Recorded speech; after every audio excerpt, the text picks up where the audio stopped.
Hello everyone, welcome back to another Star Wars Destiny video.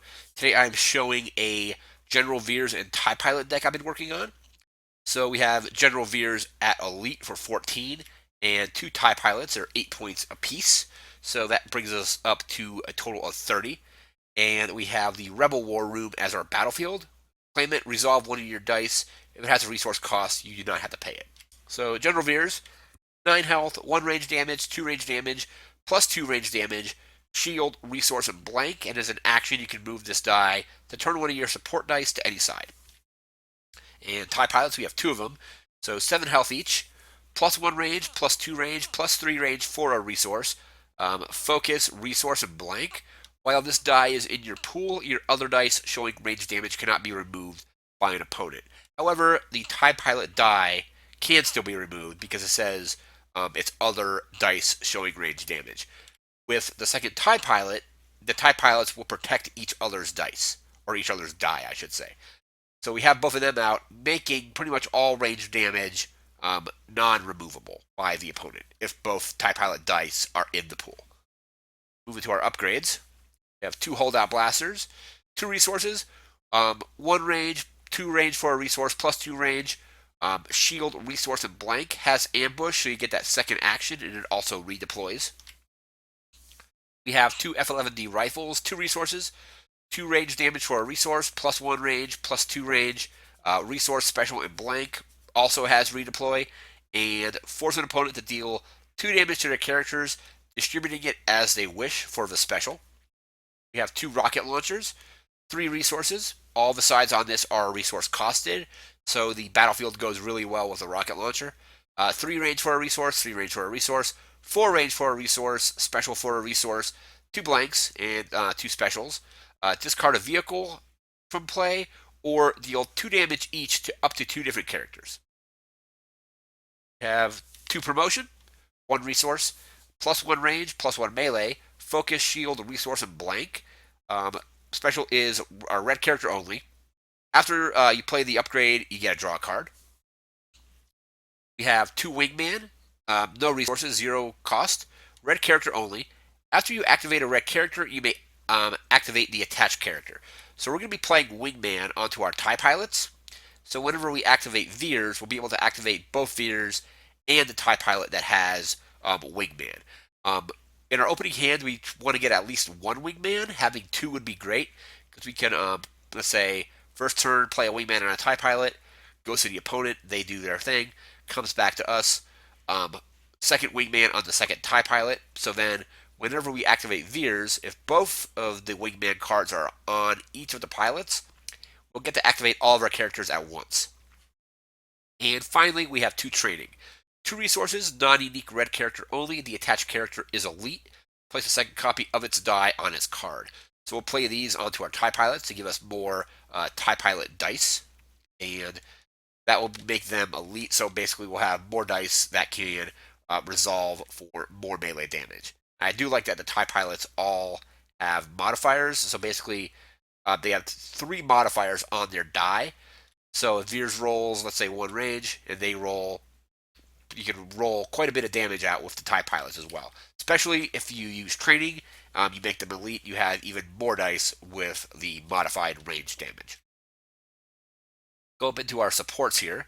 We have 2 first order TIE Fighters, 1 range damage, 2 range damage, 3 range damage for a resource, 1 disrupt, special, and blank, and special removes all shields from all of an opponent's characters. And then we have 2 E-Web Emplacements, 3 resources to support. So 1 range damage, 1 range damage for a resource, 2 range damage, 2 range damage for a resource, and 2 shields, and blank. But however, while you control the battlefield, the value on each of this die's sides is increased by 1.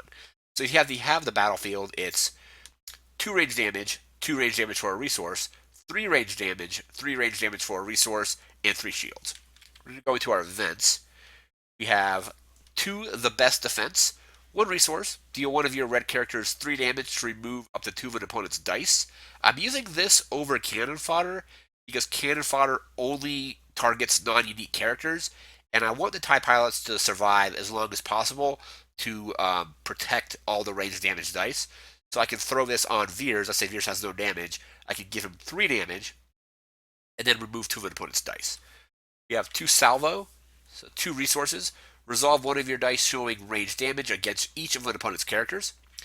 So again, it's turns all 2 damage and 3 damage dice into essentially infantry grenades and thermal detonators.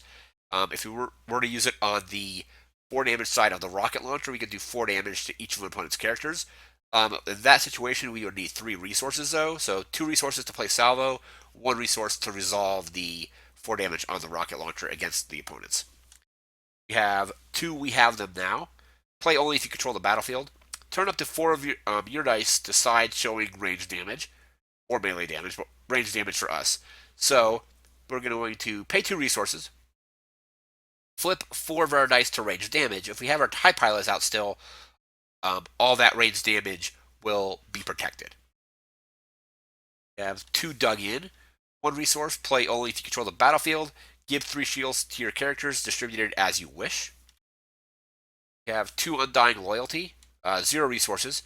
Heal 1 damage from a red character. If there's another copy of this event in your discard pile, you may spend 1 resource to place this event on top of your deck instead of discarding it. So pay a resource, or play this initially, goes into your discard pile, heal a damage. Play the second copy, heal a damage, pay 1 resource, put it on top, draw it again, heal a damage, pay it. So you can basically just continually cycle Undying Loyalty as long as you have the resource to spend to get it on top of your deck. We have 2 Tactical Mastery. 1 resource, spot a character to take up to 2 additional actions.